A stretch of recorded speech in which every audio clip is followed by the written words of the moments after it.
ফল উৎসব ও সাংস্কৃতিক সন্ধ্যায় প্রাণের উচ্ছ্বাসে ভাসলেন কুড়িগ্রামের ৯৬ ব্যাচের শিক্ষার্থীরা। আসসালামু আলাইকুম, আমি হাবিবুর রহমান। শুরু করছি ZH টেলিভিশনের নিয়মিত সংবাদ। বন্ধুত্ব কোনো দিনের নয়, নয় কোনো ঋণ, সুতোর টানে বাঁধা থাকে আজীবনের বন্ধন। এই প্রতিপাদ্যে কুড়িগ্রামে সম্প্রতি সৌহার্দ্য ও দেশীয় সংস্কৃতির আবহে SSC ব্যাচ ৯৬ এর উদ্যোগে অনুষ্ঠিত হল ফল উৎসব ও সাংস্কৃতিক সন্ধ্যা ২০২৬।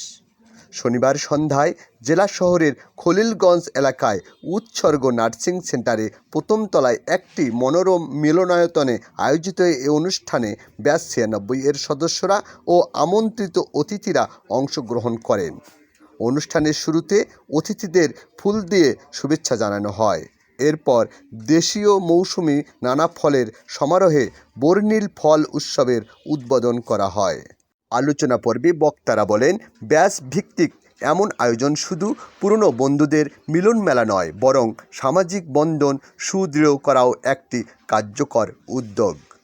পারস্পরিক সহযোগিতা, বন্ধুত্ব ও মানবিক মূল্যবোধকে আরও সমৃদ্ধি করতে এ ধরনের আয়োজনের ধারাবাহিকতা বজায় রাখা প্রয়োজন।